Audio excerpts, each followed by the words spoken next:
dimaksud dengan aku anak soleh? Kerjakan sholat tepat waktu. Kemudian gemar membantu orang tua. Kemudian senang berbagi. Kalau kita berbagi kepada siapa? Orang yang membutuhkan. Nah, hari ini kita akan belajar tentang hidup lapang dengan berbagi. Masih ada kaitannya dengan materi yang lalu tentang anak soleh. Karena salah satu ciri-ciri anak yang soleh adalah senang berbagi. Silakan anak-anak siapkan alat tulisnya di atas meja. Kalau nanti ada yang akan dicatat, boleh dicatat di bukunya ya. Di sini ada 4 pertanyaan. Bu Guru minta untuk Fajar. Karena kita harus berbagi kepada orang lain. Karena kita harus berbagi kepada orang lain. Baik, boleh kasih tepuk tangan untuk Fajar. Kenapa kita harus berbagi kepada orang lain? Agar mendapat pahala. Ada tangan untuk Fajar. Tujuan pembelajaran kita hari ini adalah meyakini makna zakat, infak, sedekah, dan hadiah dengan benar. Kemudian membiasakan perilaku berbagi sebagai bukti menerapkan makna zakat, infak, sedekah, dan hadiah dengan benar. Kemudian kalian mampu menjelaskan apa itu makna dari zakat, infak, sedekah, dan hadiah dengan benar. Setelah kalian bisa menjelaskan, kalian tahu artinya, diharapkan kalian dapat membedakan mana yang zakat, infak, sedekah, dan hadiah dengan benar juga. Kemudian tujuan yang kelima adalah menciptakan ide kegiatan yang serupa dengan makna zakat, infak, sedekah, dan hadiah dengan benar. Kemudian yang terakhir nih, mempraktekkan makna zakat, infak, sedekah, dan hadiah dengan benar. Dan ini nanti akan menjadi proyek kita untuk poin yang kelima dan keenam, proyek yang akan kita laksanakan hari ini. Yang pertama adalah pengertian tentang zakat. Coba Ferza, boleh Bu Guru minta tolong berdiri, kemudian bacakan apa yang ada di depan. Secara bahasa, zakat artinya berkembang, suci dan berkah. Secara istilah, harta milik seorang muslim atau milik badan usaha yang wajib dikeluarkan menurut ketentuan syariat Islam. Jenis ada zakat fitrah dan zakat mal. Baik, jadi zakat secara bahasa itu artinya berkembang, suci, dan berkah. Kemudian secara istilah adalah harta milik seorang muslim atau milik badan usaha yang wajib dikeluarkan menurut ketentuan syariat Islam. Zakat jenisnya ada 2 yang akan kita pelajari, yaitu zakat fitrah dan juga zakat mal. Pertama kita akan mempelajari tentang zakat fitrah. Ya, jadi zakat fitrah secara bahasa artinya bersih atau suci. Kemudian secara istilah adalah pemberian bahan pokok menjelang hari raya Idul Fitri dengan syarat dan ketentuan yang telah ditetapkan oleh syariat Islam. Hukum zakat apa, Rizal? Wajib. Kemudian tata cara menunaikan zakat fitrah ada 3. Yang pertama, yang dizakatkan itu berupa bahan makanan pokok. Kalau makanan pokok Indonesia itu apa? Nasi, atau sebelum dimasak namanya apa? Beras. Jadi kita kalau zakat bentuknya nasi apa beras? Beras. Ukurannya adalah sebanyak 2,5 atau 2,5 kg atau 3,5 liter. Ya, 1 orang 2,5 kg. Kemudian yang kedua, waktu mengeluarkan zakat fitrah adalah selama bulan Ramadan sebelum dilaksanakannya sholat Idul Fitri. Kalau misalnya nih langgeng, dia mengeluarkan zakat fitrahnya sesudah dia melaksanakan sholat Id. Sah atau tidak zakat fitrahnya? Tidak, karena waktunya sebelum melaksanakan sholat Id. Jadi kalau dia mengeluarkannya sholat Id, nanti dia jadi apa? Jadi sedekah atau infak biasa, tapi bukan zakat fitrah. Ketentuan yang ketiga adalah orang yang berhak menerima. Jadi di dalam Quran surat At-Taubah ayat 60 20 disebutkan ada 8 golongan yang berhak menerima zakat. Ada berapa golongan? 8. Yang kedua adalah tentang zakat mal. Zakat mal sendiri artinya adalah zakat harta atau secara istilah harta yang dikeluarkan oleh seorang sesuai dengan ketentuan yang berlaku menurut syariat Islam. Kemudian ada 2 ketentuan tentang zakat mal. Ketentuan yang pertama adalah ketentuan bagi orang yang wajib berzakat. Ya, jadi kalau memenuhi syarat atau ada di sini berarti dia wajib mengeluarkan zakat mal. Yang pertama adalah dia beragama Islam. Kemudian ketentuan yang kedua adalah balik dan berakal. Balik itu maksudnya apa? Dewasa. Kalau berakal maksudnya mampu membedakan yang baik dan salah. Ya. Kemudian dia bebas dari hutang. Kalau kamu berhutang maka tidak wajib mengeluarkan zakat mal. Ya, tidak berhutang maka dia wajib. Dan adalah merdeka atau bukan hamba sahaya atau bukan orang yang berprofesi sebagai ART atau pembantu dan yang lain-lainnya. Gitu. Kemudian ketentuan yang kedua adalah tentang harta yang wajib dizakati. Jadi kalau kamu sudah Islam, balik dan berakal, bebas dan berhutang, dan kalian merdeka atau misal kalian pengusaha, kemudian harta kalian diperoleh dengan cara yang halal dan baik, hartanya berkembang, milik sendiri, dan memiliki kekuasaan menggunakannya, kemudian mencapai nisab dan waktunya, maka kalian wajib mengeluarkan zakat. Ini adalah ketentuan penerima zakat. Ya, tadi disebutkan bahwa dalam Quran surat At-Taubah ayat 60 dijelaskan ada 8 golongan orang yang berhak menerima zakat. Akila untuk membacakan arti dari Quran surat At-Taubah ayat 60. Boleh maju ke sini, Kil? Maju ke sini. Boleh? Orang-orang yang mengurus zakat dalam alat dan diri untuk memerdekakan bidang anak-anak yang berhutang. Ini jalan Allah dan untuk mereka yang dalam perjalanan sebagai suatu penetapan yang diwajibkan Allah dan orang-orang. Baik, terima kasih Akila sudah membaca. Boleh tepuk tangan untuk Akila? Ya. Jadi dalam ayat ada 8 golongan yang berhak mendapatkan zakat. Yang pertama adalah fakir. Nah, fakir itu artinya orang tidak memiliki pekerjaan untuk mencukupi kebutuhannya. Jadi dia nganggur, kemudian nggak ada penghasilan yang bisa digunakan untuk memenuhi kebutuhannya. Kemudian yang kedua adalah miskin. Kalau fakir tadi dia nggak punya pekerjaan, maka kalau miskin dia punya pekerjaan tapi tidak cukup untuk memenuhi kebutuhannya.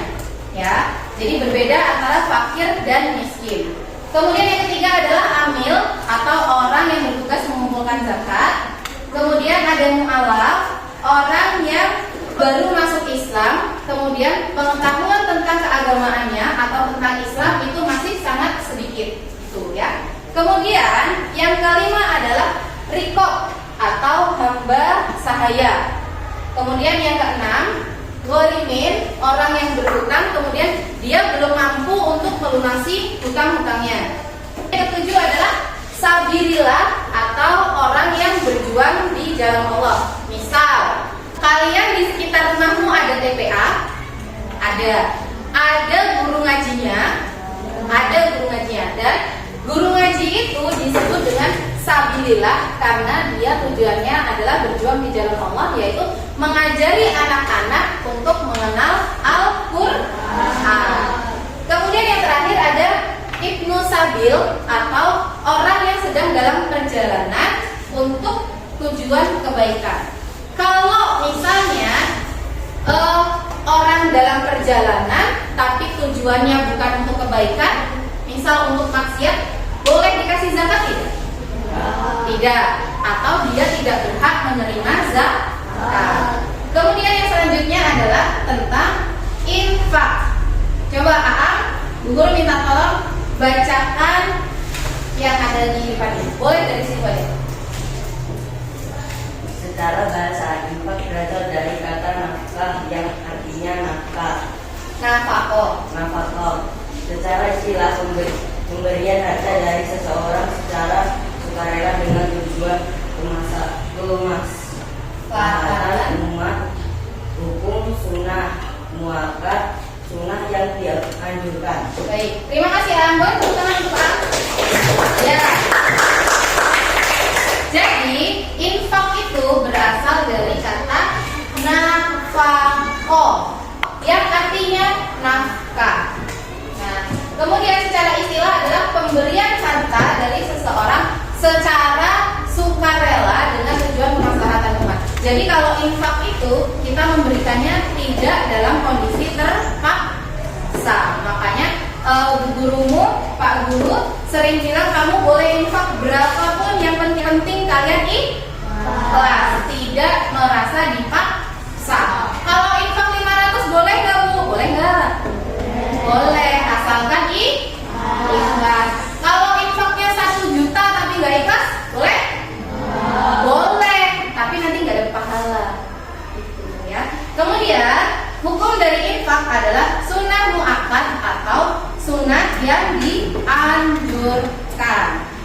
Kemudian yang ketiga adalah sedekah. Nah, sedekah ini dia hampir sama dengan infak, cuma kalau infak itu dia berupa barang, berupa makanan. Kalau sedekah dia tidak hanya berupa barang dan makanan, tapi berupa bantuan. Misal ada temanmu yang tiket harusnya bertiga, kemudian yang 2 nggak berangkat, otomatis yang tiket cuma 1 orang. Nah, kalian bersedekah tenaga membantu temanmu yang tiket, itu juga sudah termasuk sedekah. Kemudian sedekah yang paling mudah, ada yang tahu apa? Senyum, betul. Kita senyum aja, itu kita sudah termasuk bersedekah. Kenapa kok senyum itu disebut sedekah? Ada yang tahu? Karena membuat orang lain bahagia juga. Kalau kamu cemberut, orang lain bahagia nggak? Enggak. Kemudian kalau infak tadi hukumnya sunnah muakkad, maka sedekah ini adalah hukumnya sunnah. Jadi ketika kita melaksanakan kita mendapat pahala, kita tidak melaksanakan kita tidak mendapatkan dosa. Itu yang dinamakan sunnah. Kemudian yang terakhir adalah tentang hadiah. Nah, hadiah ini merupakan pemberian sesuatu kepada seseorang dengan maksud memberi sebagai tanda hormat dan juga penghargaan kepada seseorang. Gitu. Jadi ketika kamu memberi hadiah kepada temanmu dengan perasaan yang ikhlas tanpa paksaan, maka itu tandanya kamu menghargai dan menghormati orang tersebut. Hikmah berbagi yang adalah dapat melipat gandakan rezeki. Jadi kalau kamu ngasih seorang orang itu 1, Allah akan membalasnya 7 sampai 27 kali lipat. Gitu ya. Kalau kamu berbagi, kalian gak akan rugi. Kita masuk ke kegiatan project. Project kita kali ini kita akan membuat kotak infak dari botol bekas. Ya, jadi tema yang kita gunakan dalam project kali ini adalah tentang gaya hidup berkelanjutan dengan topik kotak infak bahagia. Nah, jadi nanti kita akan membuat kotak infak dan kalian akan mempresentasikan kotak infak kalian nanti mau buat apa. Itu ya. Yang diharapkan dari pembuatan proyek kali ini adalah ada nilai P5 dan PPRA-nya, yaitu beriman dan bertakwa pada Tuhan yang Esa, kemudian kreatif dan keteladanan atau kudus. Nah, beriman dan bertakwa, kalau kalian mau berinfak itu berarti kalian beriman kepada Allah Subhanahu wa Ta'ala. Kemudian membuatnya butuh kreativitas atau tidak? Butuh. Jadi nanti kalian boleh kreasikan botol begitu sedemikian rupa. Kemudian ada keteladanan. Sudah duduk berkelompok ya. video cara pembuatan celengannya.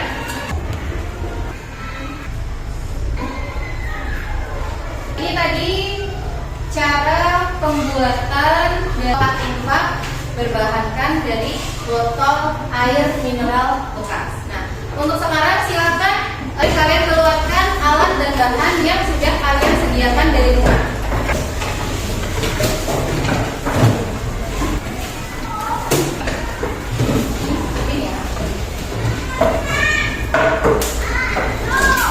Silakan kalian membuat kreasi botol infak sesuka kalian dengan contoh yang tadi sudah ditampilkan di depan. Penggunaan alatnya harus berhati-hati ya. Silakan dimulai dari sekarang.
Setelah tadi kita membuat proyek berupa kotak infak menggunakan botol bekas, ya.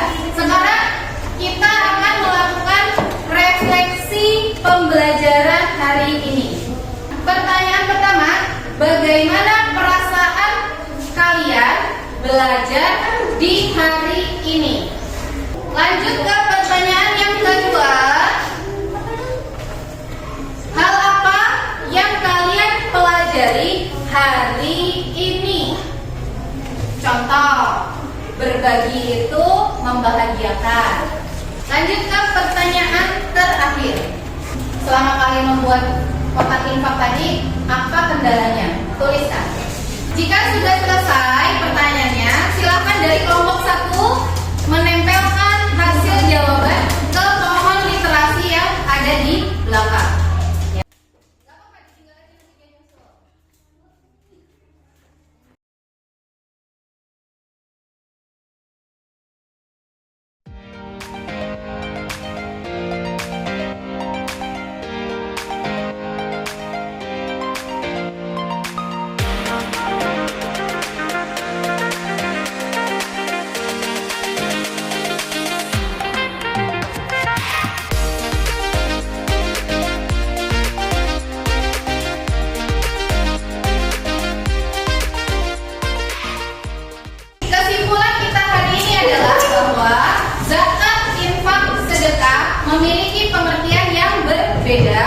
Tujuan